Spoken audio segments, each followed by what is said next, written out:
Thanks for hanging out with us on The Big Picture. I'm Colin. She's Bryn. Hello. It is back to school time. A lot of K-12 schools have already gone back. Yeah. OSU's first day. But Tis the season. tis the I can't season believe for the it. big yellow buses. But I was driving around like 3:45 yesterday in the area, and so many school buses driving by. They're crowding the roads again. Yeah, I know I passed one, in my neighborhood, one of the Madison County districts, and I was like, what are you doing over here? Yeah. And and let's get to this situation that happened in Lebanon, Kentucky. Look at Central this. Kentucky.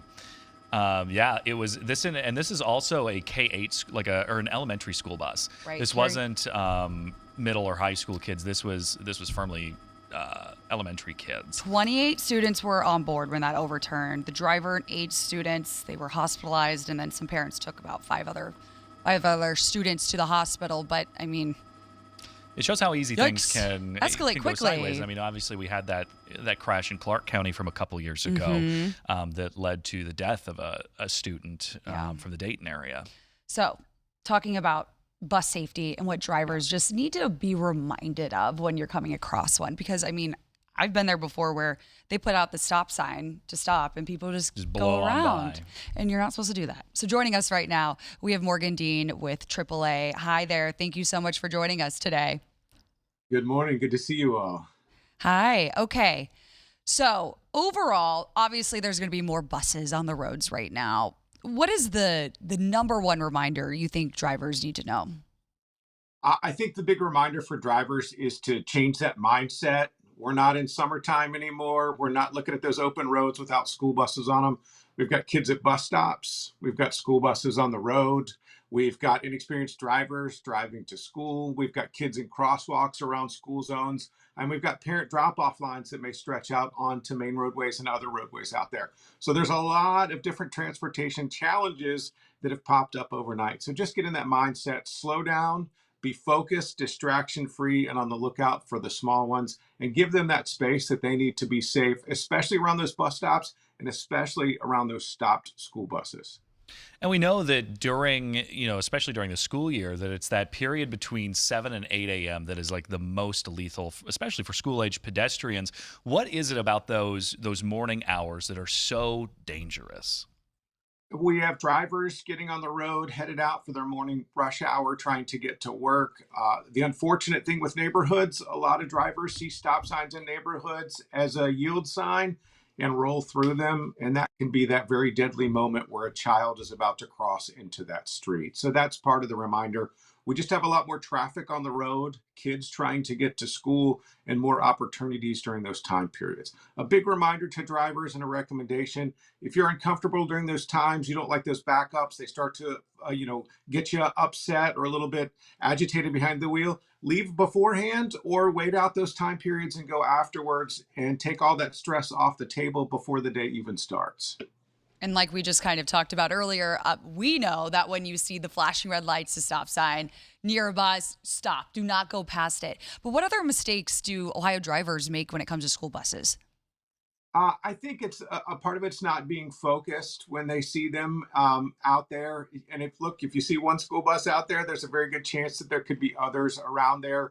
I think it's just not being focused enough behind the wheel and doing all the things that they can do to be safe. And, it takes all the drivers in that long string of traffic that's coming or going or following behind that bus to be focused. It's going to be like making a lot more stops. When you see those orange or red lights start to pop up and that arm coming out, you need to be stopping 10 feet back from the back of the bus, 10 feet from the front of the bus, making sure all those students cross that road safely, and then not taking off again until the bus takes off or until that bus driver gives you the okay that it's okay for you to take back off there. Focusing on all of that and making sure you're not being distracted by that cell phone. Too often people stopped in that line start to pull up their cell phones, and now their brain's starting to go to that phone instead of focused on the traffic around them.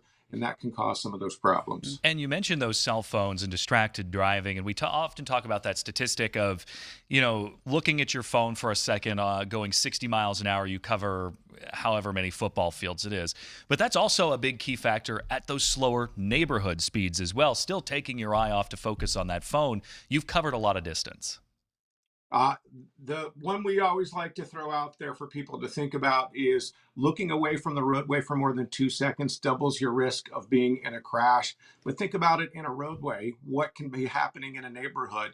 There could be a child standing by the side of the road. And if you're not paying attention on the road and you're looking at your phone, your car starts to weave over. That puts that child right in the middle of that danger zone. And that is not what we want to see. It is not a safe zone to be able to use your cell phone, even when you're stopped there. Get past all of that, get home. That's when you answer those. Put that phone in do not disturb mode, throw it in the center console. Don't let it be a distractor for you. And this is also a time of year where people maybe, like students just got their licenses or their permits and they're driving around. Maybe for the first time they're driving themselves to school. What do you urge parents, say and speak to their teenagers about when it comes to, these early mornings and these kind of busy afternoon routes? Yeah, have that talk with them. Let them know that it's going to be a very, very busy transportation traffic situation out there. They're going to be facing a lot of new things that they may not have seen if they got that license back in June. There's going to be school buses out there, kids at those bus stops, kids in the crosswalk. Talk to them about all those things. It may be something they learned in driver's ed or they learned in that class, but really haven't been challenged on. And if you have that moment as a parent, get in the car, drive the route with them so they know what they're looking at, and mention some of those spots. Hey, we're going past an elementary school. This is going to be a busy area. There may be cars stopped here in the main road tomorrow as parents are doing drop off. Help them manage some of those expectations and just get ahead for them and get into that mindset as well. It can be very overwhelming as a young person. Suddenly there's buses, there's flashing lights, there's kids. It can be a lot for them. So helping out ahead of time can be a big way to work through that as a parent and as a teen driver. All right, Morgan Dean from AAA. Thanks so much for joining us. Definitely a big adjustment for all drivers this time. Yeah. We're out of practice. It's been 3 months. Yes. But definitely just make sure to pay attention, put the phones down.